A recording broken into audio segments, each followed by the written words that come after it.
Ladies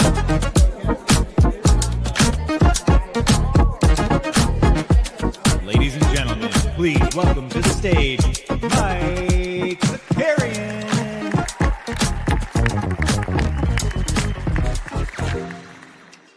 What's going on, everybody? Welcome back to the NBA bit. It has been, I think, a week, right? It must have been, right? It must have Wednesday. Was Wednesday our last show? Maybe Tuesday. I don't know. But we're back. We're back. We're better than ever. Some are saying better than ever. But I hope everybody's had a nice little time off. It was great seeing so many of you out in Viva Las Vegas last week. Yeah, I would say maybe one of our best trips yet. It was a good crew, good crew. Get to meet some people for the first time, see some people for the first time in a while. It was good times all around. We'll talk about Vegas in a little bit.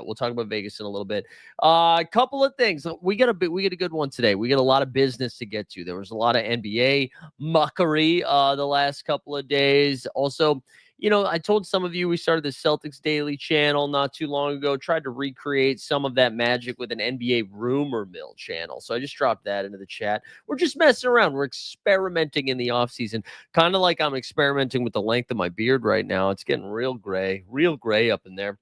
But today we're going to talk some Dame. We'll talk some Beal.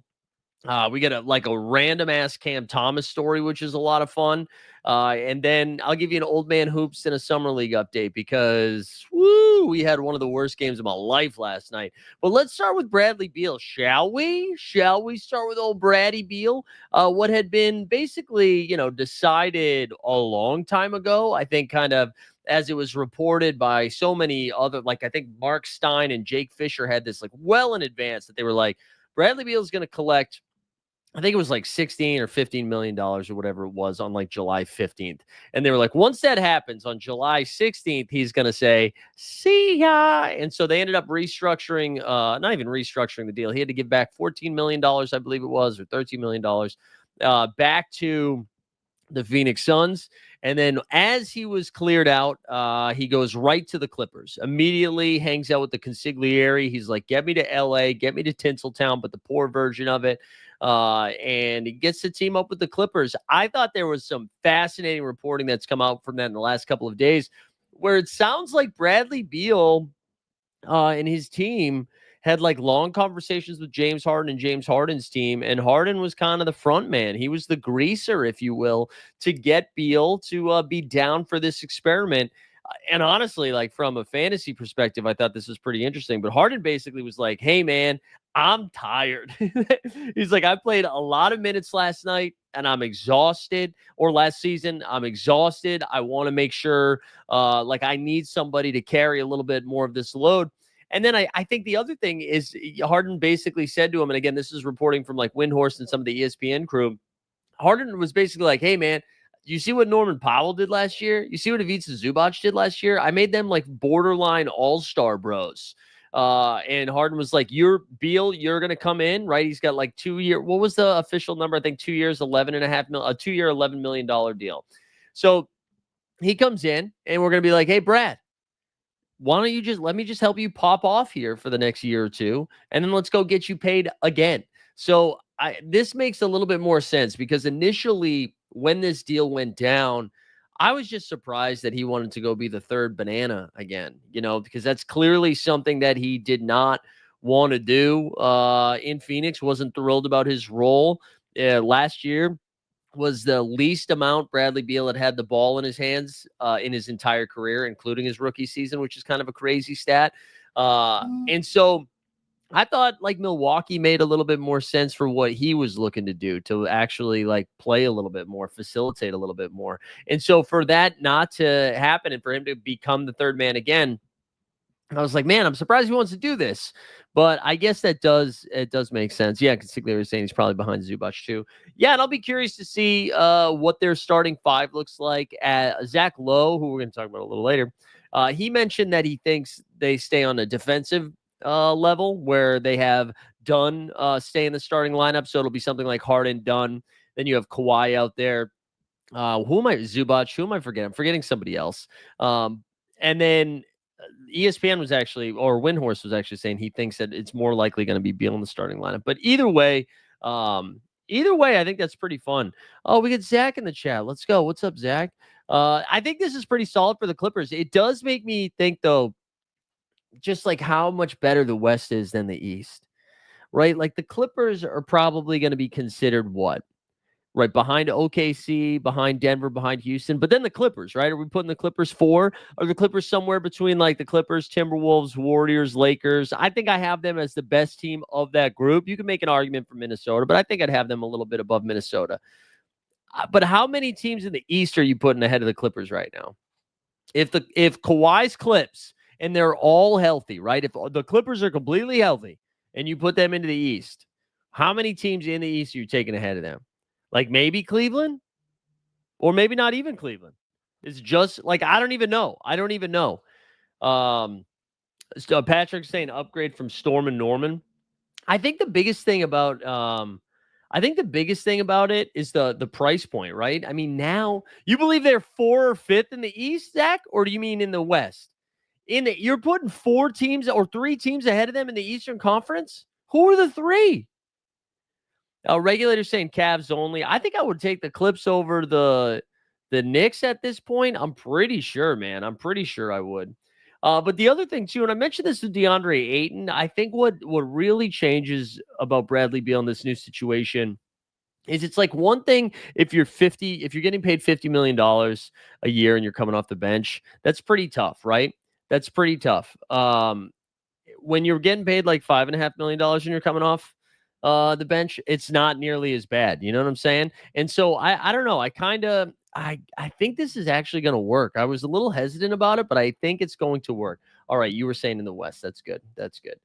Sounds like it'd be a great time to kill the conferences in the top 16. And yeah, yes and no, but then I don't know. I guess maybe. I don't know. I'm a big fan of conferences. I don't know. I'm a traditionalist, man. I think pitchers should still hit in the National League too. Grow up. But I'm excited about the Clippers. Zach says the only thing Beal does is stay healthy. I mean, he's still a 50-40-90 guy, right? He still shoots 50% for the field, 40% from 3, 90% from the line. That's still pretty good. And if you're now, as you pointed out, Consigliere in the chat, if you are the 4th option now, I kind of like it, man. Regulator saying I actually like the Knicks over the Clippers. Trust Brunson more than Harden. I would in the playoffs. In the playoffs, I would trust Brunson more than Harden. But in the regular season, man, he's a regular season merchant. All Harden does is get W's in November to April, right? Then the playoffs start. We're back where we started. But I like it. I like it for the Clippers. I mean, it's pretty. We're going to pivot to Dame here in a minute. This is the same thought I had about Damian Lillard until I saw the number that Portland paid. I love, like, dude, you got John Collins essentially for free, right? So Norman Powell leaves, but you knew Norman Powell was leaving because you weren't going to pay Norman Powell. You didn't want to extend him, right? You knew Norman Powell was leaving. So you basically turned Norman Powell into John Collins and Bradley Beal. That's huge. That's huge. And now, like, the Clippers are running basically, they've got like a first unit and a second unit, right? They still have Derrick Jones Jr., Nick Batum stayed out of retirement. They're backup big and Brooke Lopez, man. They've got like 10 legit NBA players. I think this is like a really good sign for the Clippers moving forward. And I don't know, it just gives them a lot of different paths. They can play offensively, they can play defensively. I don't know. This is huge, huge, huge, huge.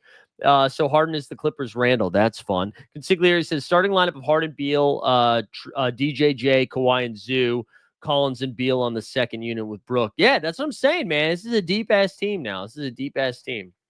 Another deep-ass team that I don't really, I got to be honest, guys. I don't understand this. But let's do the nice part of it first. Shout out Dame Lillard, man. Dame has to take the ego hit, right? The ego hit of getting, like, Damian Lillard, what was the thrombosis, whatever that, the vein thrombosis, has like a blood clot in record time, comes back to try to play in the playoffs, to uphold Giannis Antetokounmpo's legacy as a Milwaukee Buck, and then gets this Achilles tear. Milwaukee thanks him for this service by just waving his ass, keeping him on the books for $22 million a year for the next 5 years just for him not to be there. And then I'll be honest, guys, I bought the hype of Dame and where he was going next. I really did. I mean, even Vegas agreed with me. It seemed like Dame was going to Boston, even so much so that the Boston Globe, not just like random ass Boston Twitter accounts, the Boston Globe went out there and was like, Jason Tatum is in deep talks with Damian Lillard.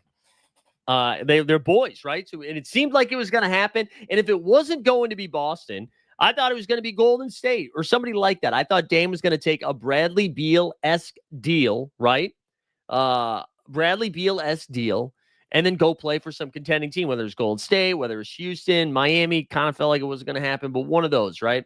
And then bang, Shams reports yesterday, 9-time NBA All-Star Damian Lillard finalized a 3-year, $42 million contract to return to the Blazers. Deal is expected to include a player option in 27, 28, and a no-trade clause, which, as Tim Bontemps pointed out, is pretty huge because he's got that contract that's perfect for trade-in. So that's really nice. I don't know. I was really surprised by this, and I'm not a hater though. Like I'm happy for Dame. I think there's something to be said about, knowing where you are in your career and what you want. And this guy was like, listen, I did not want to go to Milwaukee. I did want to get traded, but I did not want to go to Milwaukee. Was forced to go live in the Midwest. Sorry, flyover states. Goes out there, just immediately a coach gets fired. They win the Emirates Cup, though. Shout that out. And then, has some family stuff going on, misses his kids, and is like, I just want to, dude, can I just hoop and live near my family? And I think I like this. I think this is an adult decision. And some people are like, oh, haters, he should be trying to do it. Yeah, Weisberg, you and Jeb, I know that's like your favorite thing to do. There's something nostalgic about wanting to go home, but also super hot take, Dame all-time loser. I think that take is so dumb. I do. And I guess that's why it's a super hot take. I think it's a dumb take. He single-handedly he ended the Oklahoma City Thunder's run. The Oklahoma City Thunder probably not in the finals without Dame knocking that shot, sending Paul George to the Clippers. He took that bum-ass Blazers team to the Western Conference Finals and then lost to the generationally talented Oklahoma City Thunder. I don't know what else he was supposed to do. You know what I'm saying? Why is he an all-time loser? Because he didn't win with Doc Rivers, or he didn't win with Adrian Griffin, or he didn't win with Gary Trent Jr. being their second best perimeter player. What was the all-time? Because Yusuf Nurkic's stone hands didn't hold up in the postseason, because the Portland Trailblazers built a backcourt behind Dame and CJ and ran that out 150 times without beefing up the defensive side. What does that mean? What does that loser take mean? We go. So the Celtics were just losers until they won, and then they're winners. I don't know. I just say, God, the media sucks, dude. I think that I love Dame. I think Dame is so fun. And yeah, man, he's 35, dude. He's 35 off an Achilles tear. Did people expect him to come back and then immediately put up 35 and 10? He's probably whatever, dude. I'll go play in Portland. Weisberg, in a dorky way, says, I think the core question with the elite number one guys will always come down to he's only made one conference finals. He's only made one conference finals. If he had made two conference finals, I think Damian Lillard would be an elite basketball player. But because he only made one conference finals, he cannot be considered elite number one. Yeah, all right, cool.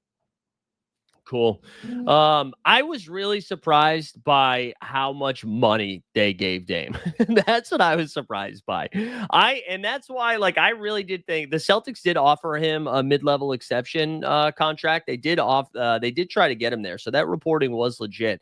And I wonder if Dame saw this amount of money and was like, fuck, man, I could just go play at home for way more.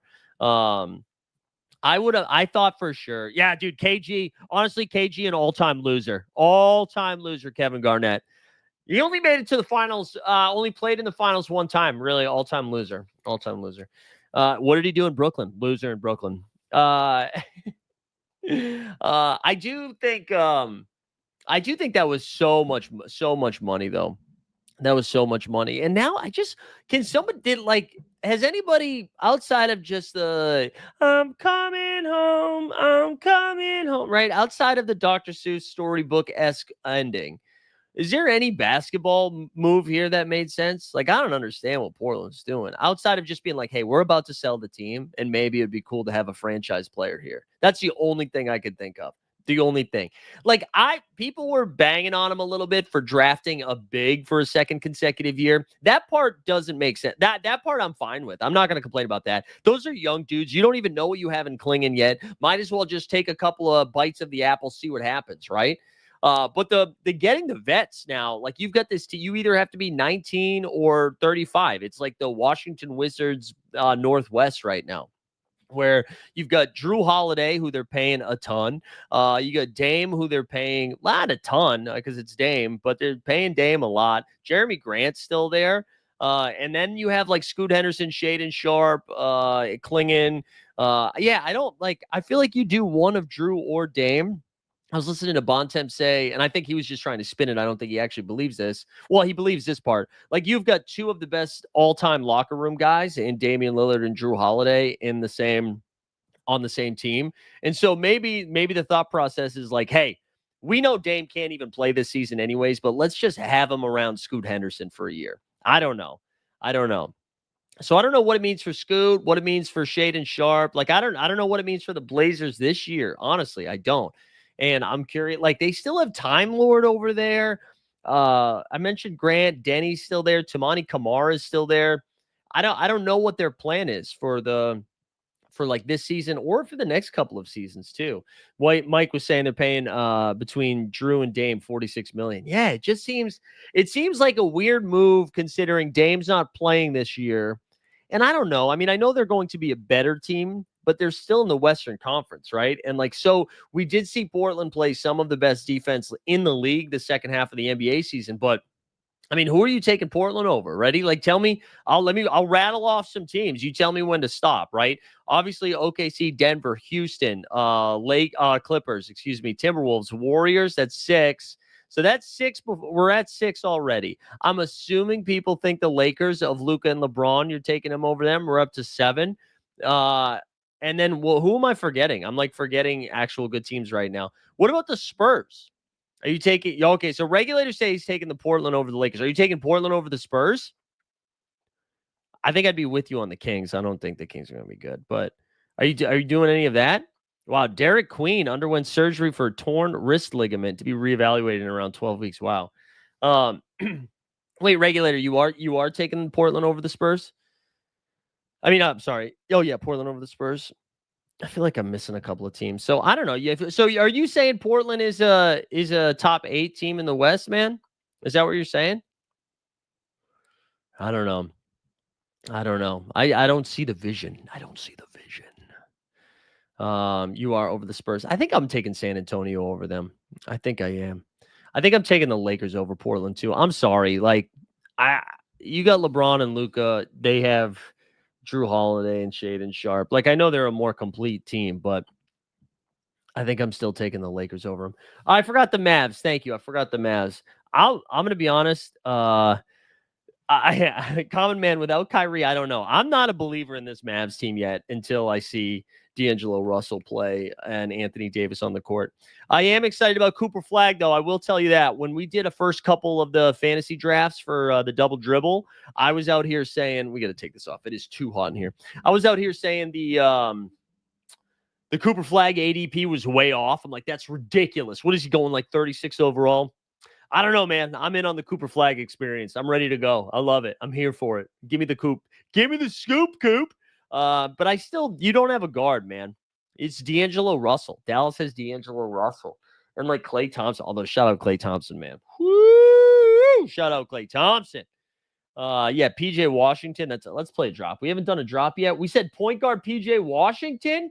Let's get it. If I can find it, let's get it. If I can find it. Man, StreamYard adjusted all this. Here we go. PJ Washington.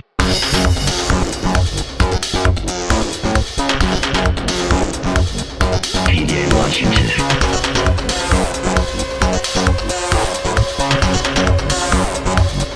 PJ Washington.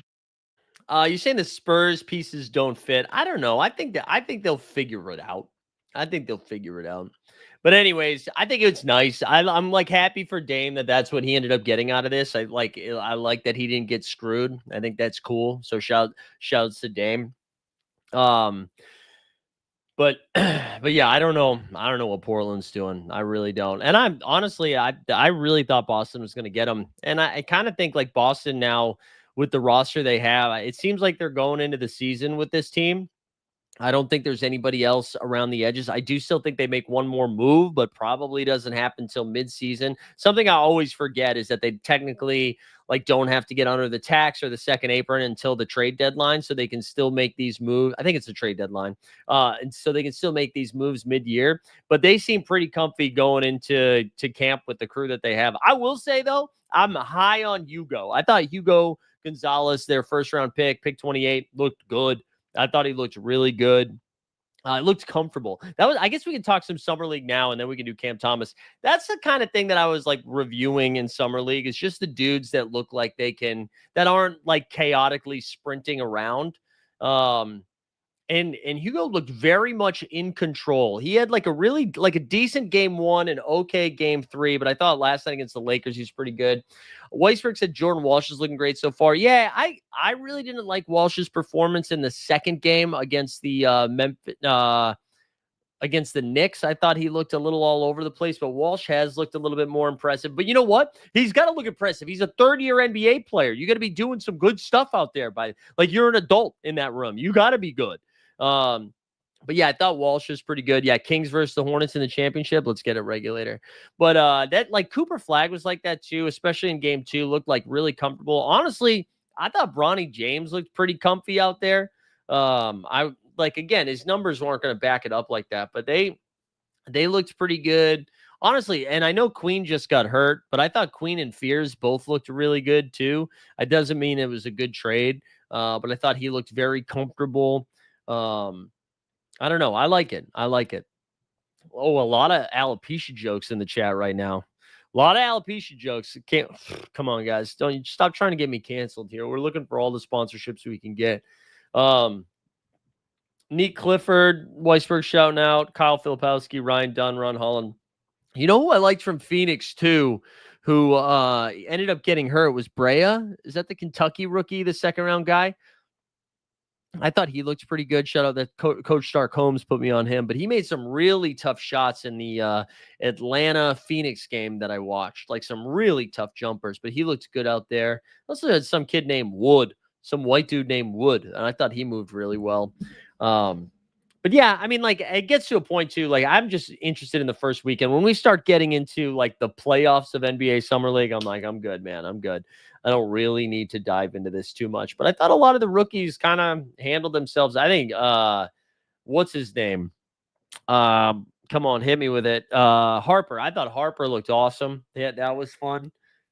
Kobe Bray was the best shooter in the draft. Trey Johnson is second. Shot 43% from 3. Trey Johnson, yeah, I only watched one Trey Johnson game. I thought he scored a bunch. Zach's talking about JD Davison. I don't see it happening I like JD Davison. I think he's a little bit too small to like really get going, but I hope he gets an opportunity. You know why I hope he gets an opportunity? Because I want the Celtics to put their helmets on and tank. They got a tank, baby. Yeah, Cole Swider, dude. Cole Swider, that was the only mistake Bronny made at the end of the game against Dallas on that Thursday night, was not getting the ball to Swider. Swider hit like 6 triples in that game. Would have liked to seen a little more ace, yeah, an Edgecombe. But well, let's just do Summer League in general for a minute. Shouts to everybody that came out. I know I'll forget some people, but we had Weisberg out there. Jeb was out there. His buddy Chris obviously made the trip.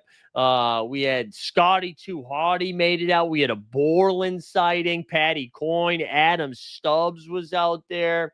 We had the Consigliere. We had the Common Man made the trip. We had a really nice time. Did a little bit of everything. So just like a quick recap while Justin and Steve, the 89 Cavs, are out there. Quick recap here. So Thursday night we get out there or Thursday afternoon, which was good times. Thursday afternoon we get out there, and I made it just in time for the end of Nikola Topic against Drew Timme and the Brooklyn Nets. And then that led right into Cooper Flag against what's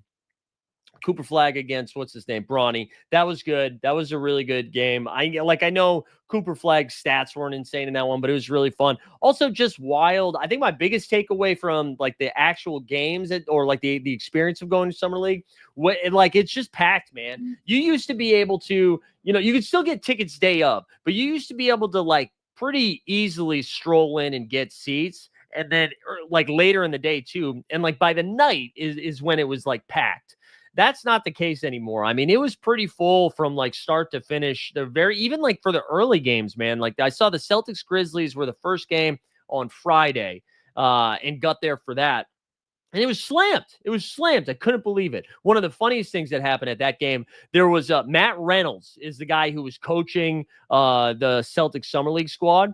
A bunch of his buddies came out and just sat like probably like 10 rows behind the bench and were just cheering so hard for the coaching. It was really funny. Anytime the Celtics would make a good play, be like, oh, you got out coached there. It was really, really funny. But anyways, Thursday night, then so after the Cooper Flag game, I think a couple of us met up. We got some food and then met for some drinks. Then we hung out with the No Dunks bros, Mr. Skeets and Trey came out and we hung out with them. And then I went too hard the first night. Went on a big, long blackjack run with Patty. And honestly, I forget who else was with us at that point because Pat was bouncing around. I don't know. We met strangers and hung out with them. I can't remember who else was there. I can't remember who else was there. But anyways, Thursday was great. And then Friday morning, woke up and went to the Win. Oh, Mick, that's right, our guy Mick. Went to the Win Buffet on Friday morning, ran into the entire New Orleans Pelicans organization from Trey Murphy to Jose Alvarado. That's it. Those are the two that I ran into. Deuce McBride was over there too for brunch. But the 89 Cavs had a little Win Buffet brunch, and it was delicious. It was very, very good. I walked, by the way, from the MGM Grand to the Win, which is a long walk in that heat. But I needed to sober up. Not sober up. I needed to like sweat it out. And it was good. It was good for me. So the buffet was delicious. Then we made it over for Summer League. Went to the Celtics game. Bounced after the Celtics game because he went to the No Dunk show over at the Mandalay Bay, which honestly, shout out to No Dunks because they did this. As someone who performs regularly, sexually, but performs regularly, doing a show in that kind of environment where it's like in this open sports book is not ideal. There's a lot of distractions. There's TVs everywhere. The audio is not going to be awesome. Like they had microphones, but it's not going to be awesome because it's in this big open space and they crushed it. They were very fun. So that was a good time. We did that on Friday. I forget what we did Friday night. Oh, then my wife came out, which was fun, and my brother-in-law. We went out and got dinner, watched a boxing fight. And then I met up with Borland, with Stubbs, with Pat and Mick, and then got my dick kicked in blackjack over at New York.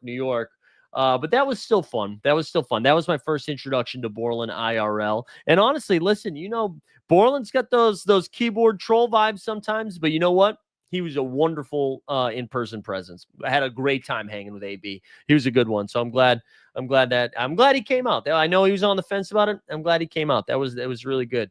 But we had a fun time then. Then Saturday was the epic day. Saturday was the epic day because our guy Patty Coyne gets a cabana at the MGM. So we go to the MGM pool. We have a nice, just a great little spot. We had another Massachusetts native who was serving us that day. Had some fun drinks, some tequila sodas, some cucumber gin thing that was delicious at one point. We had a food platter come out, and we were in the pool all day. Did a little lazy river action with Borland and the Common Man. We were there for a long time. Got a ton of sun. And then Saturday night, we hung out with the old Top Shop bros. That's right. We saw a Banana Mac IRL. Great hang. Banana Mac, her friend Jade, both really fun. There were some people, I will say this. I can always feel when people are like actively trying not to say hi. There were, I would say, like 4 or 5 people that did that, and it was fine. I get it. I get it. There's sometimes I don't want to talk to people either. I get it. But it was funny to experience that. Boston based and Patty Coyne ripped, I don't know, 45 Patron shots before that. So that was pretty fun. But we went to Brewdog and there was a rooftop hang at Brewdog with our friends from Top Shot. Vinyls was there. Jacob was there. Steve Baller's Blockchain. It was good catching up with them. And then I'm blanking on this bro's name who I met last year at Brewdog too. And it was funny to reconnect with him. And I'm blanking on his name. So I apologize. You're probably not watching the show because you asked me if I was still doing the stream and stuff. But I met J-Mag. I met Jared Magnuson. Hashtag Thunder Up. He was wonderful. Wonderful IRL. Good to see him. Yep, Stubbs and his wife. Yeah, his wife was there. She was great. She was a lot of fun. I feel like I'm blanking on somebody else too Trevor, our guy Trevor Dylan Bond Dylan. He was there. He was a good hang too. Really, it was, and I do think people think that I honestly don't even make fun of Top Shot that much anymore because I'm not in it as much, but I don't hate the people of Top Shot. I just don't want to do Top Shot content anymore. And I think they do dumb stuff sometimes, but I'm happy to see them. I'm not angry at the people, but that was Saturday night. Sunday, and then where we went we almost game. Oh, Tesla. Oh, thank you. Also met Top Shot Tesla for the first time, and he's wonderful too. Tesla was a good hang, very funny, very funny. He and Weisberg were very funny together. But that was great. That was awesome. And then we almost gambled after. Some of them did. I did not. I finally called it a night. And then on Sunday, back to Summer League, saw two games. Saw Knicks and Suns, then saw saw Hawks and Suns. Trae Young was there sitting courtside. He was pretty fun, signing a couple of things for kids too. Then went to Knicks and Celtics after that. That was an okay game, honestly. Hugo didn't play in that one, so that one wasn't as exciting. And then after that, where did we go? I think we just went back to the room. I don't think we did anything else after that. And I was planning on laying low on Sunday. It had been a long couple of days. We're flying out early the next day. Oh, we went to Best Friend. Kelsey and Ryan and I went to Best Friend, had dinner there. They got all packed up. Kelsey and Ryan were flying back to Boston, so they were taking a red eye. And then the next morning, I was flying out. Also, Power Duster, also known as Tesla. Sorry.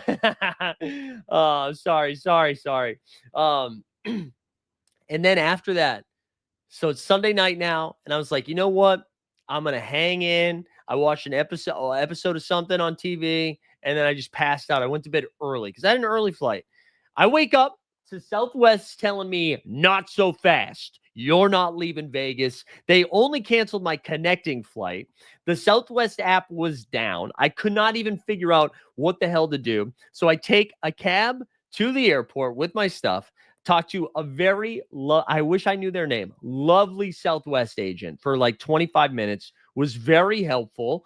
They ended up getting me out on a 5 a.m. flight the next morning. So now I go back to the Strip, back to MGM to beg for another night's stay. And they looked at my gambling history and they said, you know what? We'll comp your room for one more night. So I got a comped room. Yeah, I know. Seriously. Well, here's the thing. Here's the thing with the connecting flight. I am a direct flight king. That's usually my way. However, I live in Astoria, Queens, which is like an 8-minute cab from LaGuardia.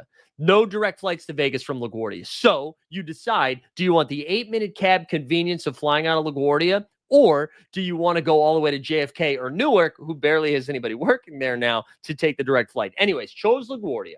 So I get back to MGM. They comp my night, which was sick as hell. Then I go to the pool, and I'm like, I'm just going to relax. We're going to unwind. I get to the pool, just relaxing, hanging out. Then I hear from my buddy, Andy. I hope this is interesting. I'm like giving you play-by-play. I hope it's interesting. If it's not, I apologize.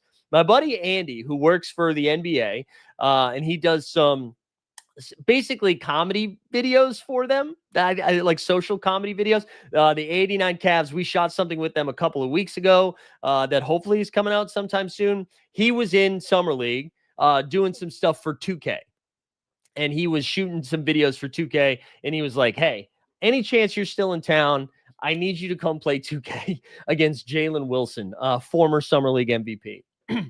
So now I'm like, all right, this is actually working out great. However, what ends up happening is Jalen Wilson bails. I don't know. I hope I'm allowed to say that. Jalen Wilson ends up not being able to do it. I shouldn't say he bails. But I ended up hooking up Jeb. Jeb was able to do it the next day. I forget who he did it with. Maybe Trey Mann. Maybe it was Trey Mann. I forget who he ended up playing with. But Jeb was able to do the video. So hopefully that comes out soon. That'll be pretty cool. But then I did get to see Coach Stark Holmes and his lovely wife, Dawn, and we grabbed a drink over at the old Team Hold stomping grounds, the beer park. And that was great. And then I went and played 1-2 no limit poker for like 5 more hours after that. And then I went to bed at 9. And then I went to bed at 9 p.m., excuse me. And then I had no problems getting out. No problems getting out. And then you know what I've realized? You can get a lot of subscribers to both the podcast and the video, and just by talking about what I was doing. So I picked up like 10 subs from playing poker, picked up like 5 subs at the airport. So we got to start doing that a little bit more. You think it's better that Jeb played? Yeah. I'm comfortable saying that I would have been funnier, but Jeb would have been a better 2K player. That's why they wanted some funny people to go talk shit to the NBA players. How'd you do at 1-2? We did. I think we won like $100, but I had like 10 tequila sodas. So I don't know. You do the math. It was just like I was really dead run of cards, but it was fun. It was good to just play a little bit. When NBA Bit Kiosk, we need it, man. We need it. But it was a good time. I really do appreciate everybody that was able to come out. Or that was able to follow along. I hope it seems like it was a good time for the people that weren't there, and that you come out next time, because it really is. It's not lost on me that people who have just been like hanging out in the Discord and watching content over the years want to go do this. And it's like a fun community hang. And really, especially on Saturday when everybody was at the pool. I mean, everybody from Steve Baller's Blockchain to the consigliere, people who have been here from the very beginning to like people who have just joined in the last year or so, coming through was awesome. And then like meeting Borland and Tesla for the first time, who have been around since the beginning, was awesome. So it was just good to like finally meet a lot of you guys. So I hope it was a good time. I hope you guys come do it again. I'm going to throw this out there. It's a little bit more expensive typically, but I am going to be out. I already booked my next trip, bitches, for the Emirates Cup. And I know Patty did too. I'm going to be out there, I believe, like the 13th to the 17th of December. We're going to be out there. So I believe because they're doing the semifinals for the NBA Cup is going to be on the 13th, and they'll play 2 games that Saturday. And then I think the finals is the Tuesday night. I think. Anyways, it was a really good time. So I hope we get some more people out there. The other thing too, I got to tell you guys, I still had the Vegas stink on me last night. We had the old man 40 game, my old 40 man hoops, 40 plus, excuse me. And we were playing a team that we knew we were going to beat going in. And, you know, since we've become a little bit of a better team, I wouldn't say I'm hesitant to shoot, but I'm not a shoot first guy. And I would say 2 games ago, the guy on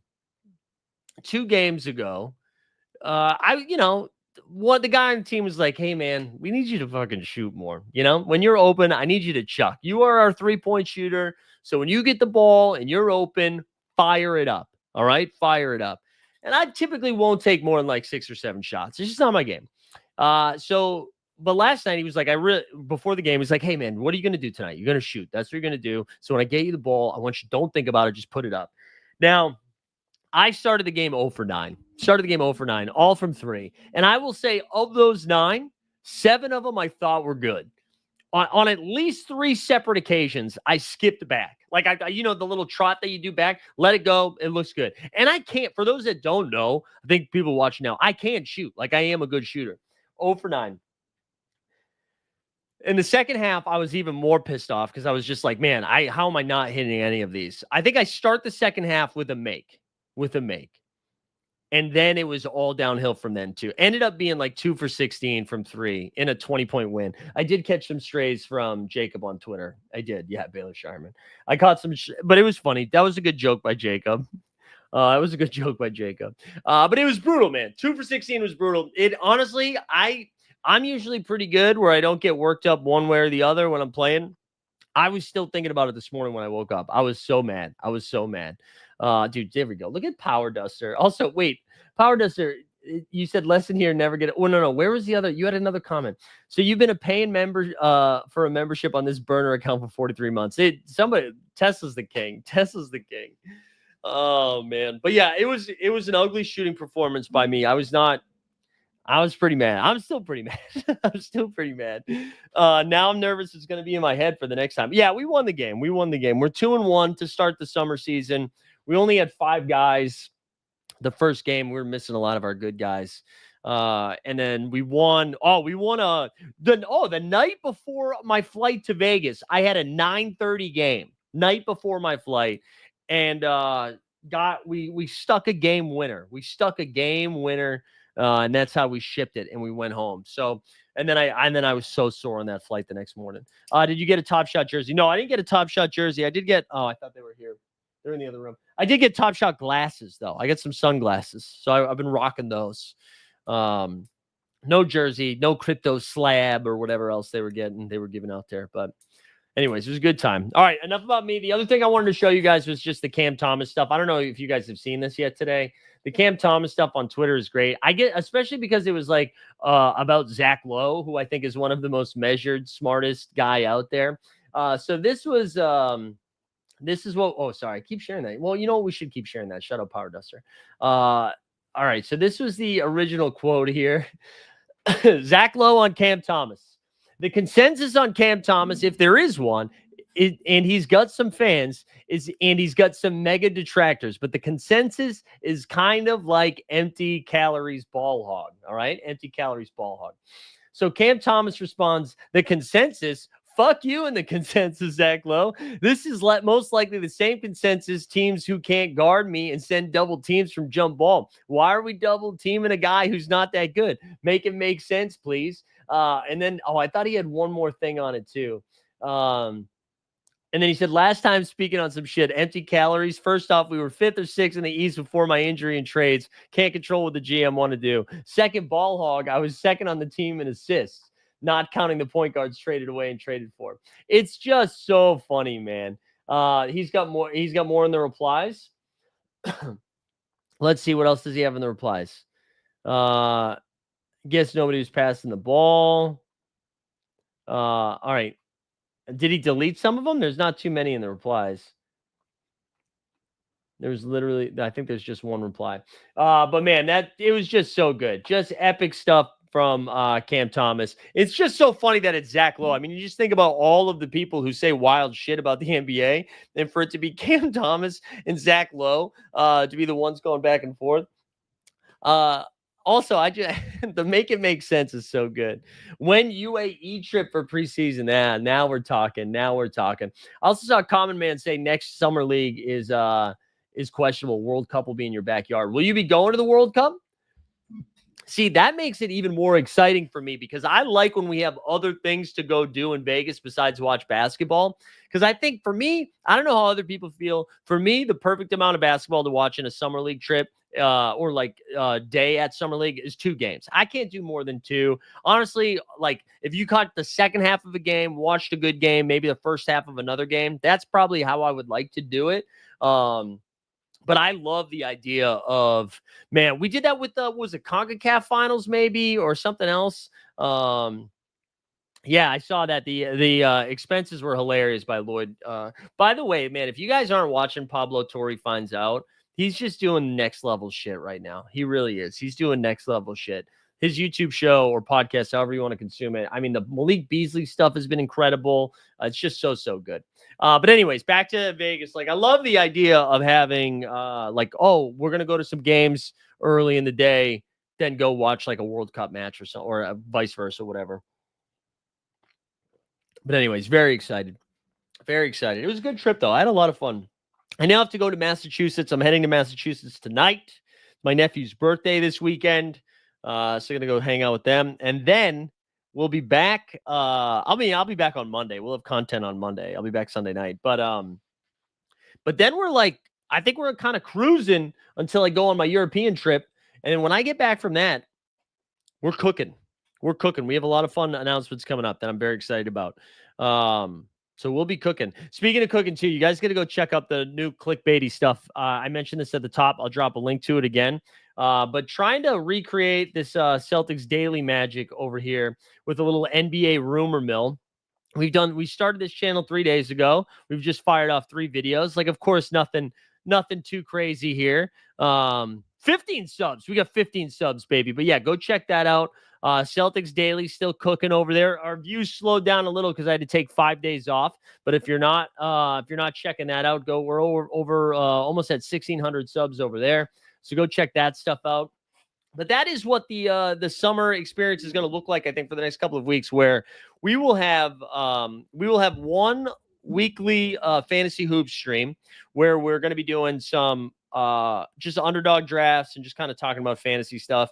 We'll also have one fantasy video a week. So we'll have 2 pieces of content on the fantasy channel a week. We'll have most likely we'll have 2 NBA bits a week as well. And then on the Celtics Daily channel, a video goes up every day. On the Rumor Mill channel, a video goes up every day. So go check those out. We're grinding here in the off season while there's less basketball to watch. We're gonna really start experimenting with some shit. I think we might have like an 89 Cavs announcement too, whether we finally get the rebrand or not. It also might be living somewhere else soon. So I don't know. We'll stay tuned for that. But hopefully we can start doing some announcements. And then we got a ton of So Rare shit planned for this fall. So I'm excited. And then if you guys have weird stuff you want to get into this off season, hit me up. Let's get weird. Let's get weird like our guy Scotty Too Hottie. Did you see the Sports Center clip recreating the cheating CEO scene? I did. You know what I did? And I saw people making fun of that, saying that's why Sports Center sucks now. I actually thought that was funny. I thought that's like one of the few, like, yes, I do think Sports Center sucks now, but it's not because of that. I thought that was pretty funny. Also, just like this is completely non-basketball related, I think the Colbert stuff sucks. Even if you don't like Colbert, I think that sucks. And I am a big like since the Colbert Report days, like I'm a huge fan of his. But to see late night go down in the manner that it did, and I think there is a case that like late night shows were going to look different over the next decade. I think you see like Seth Meyers is somebody who has done a very good job of moving to the digital space a little bit more. And I think those shows are so expensive to make happen that I do think you were going to see it look a little bit different in the coming decades. It's nuts. It's nuts that they got rid of the show, and they can say it was for a financial reason all they want. They can say it's for a financial reason all they want, but it wasn't. It was because it's because he spoke out against the parent company. And Common Man, yeah, I like agree but disagree. I think it's kind of similar to like TV ratings in general, where they like not as many people are watching live TV, but you go look at all of the clips from the shows the next day on YouTube, and they've got hundreds of thousands, millions of views. So like it still exists. It just has to exist differently. But that's why. Power Dusher said, keep in mind, he's by far the most popular, though. You definitely could have squeezed more than a year out of it. Yeah. I mean, it's crazy. I have like 2 friends that write for that show. And I think everybody was pretty surprised by it. So, I mean, I'm sure they'll find other comedy writing gigs. Like they're very talented people who have their own one of them has like a comedy tour and the other one is an author. So they'll be fine. But yeah, just kind of nuts to see it go away just right after, and then to lie about it. That's the other thing that pisses me off. Just stand on your business. If you want to be like, hey, they talk shit about Paramount, and Paramount, we have to bow down to Trump right now, and at least until the files come out. Like, just say it. Just be honest. Don't be like, well, it's actually like a little bit more expensive. And we like, come on. But anyways. There you go. That's my comedy take. Right now. I've been watching a lot of Taskmaster. I don't know if you guys watch Taskmaster. I think that is my favorite. It's the end of the night, and I just need 40 minutes to get me to bed. Something to just like unwind a little bit. A plus shit right there. A plus stuff. Yeah, I did read the ESPN. That's actually what the second the second NBA rumor mill video was about. The ESPN article on Embiid was great. Just insane stuff. It obviously paints Embiid and not in a different light. I mean, I think it just reminds you of how much stuff like over his career he's gone through, both like personally and as a and just as a member of the 76ers. Like the 76ers are a crazy ass team. Yeah, I'm pulling up the writer's name right now just so we have it. Because I want to make sure I can shout it out. It was a name I was not unfamiliar with, which I was surprised by. Of course, man. Where is it already no longer like near the top of the page? God damn it. All right, hold on. ESPN Joel Embiid story, author. Let's see. What was his name? Dotun Akintoya, which I probably crushed the pronunciation. He was great. You jumped in a 3-body problem. You know what I ended up watching was I watched this on the flights. Ethernaut. Let me pronunciation on that one. Netflix. It's what's it called? Eternaut. It's an Argentine show. A+. Better than 3-body problem. It was really, really good. What else we got here? Lincoln Lawyer. Yeah, we watched Lincoln Lawyer. There we go. I'm trying to think of anything else. Eternaut was like, I rewatched Shorzy because I do that every time I travel. It's just the best, man. Shorzy's the best. Shorzy is the best. Anything else you guys got going on? I might just wrap it there. I got to go pack for the weekend. I think I'm playing some golf this weekend. I got to decide what to do with this beard. Do we just let this keep going? Is this like a summer beard here? Look at the gray, man. Oh, it's so sad. We're old now. We're old. I think we just let it go. Like, who knows? Maybe I'll get cast in like the in some American Revolution thing, right? Something like this, huh? Yeah, if we put on a funny hat, we can start saying, give me, oh, no taxation without representation. Just start yelling stuff like that in the streets. Yeah, we could do that. Gray is better than none. Oh, than no hair. Yes. Okay, that's fair. Yeah. Yeah, beggars can't be choosers. I wish I could pull off a Trey beard. Trey's got a legendary beard. No Dunks did a fun thing at their show where they showed bits from their starters on the NBA TV show back in the day. God, I forgot. That show was such a banger.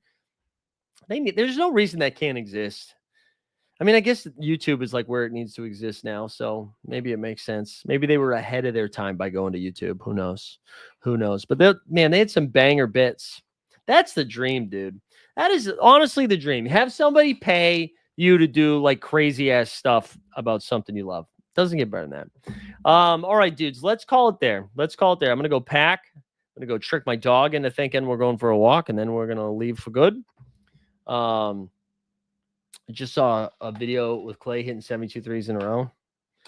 Man, show me the video of Clay hitting something else. You know what I'm saying? All right, guys, let's call it there. Hope everybody has a great weekend. We'll be back on Monday. Good to be back. Love you guys. We out.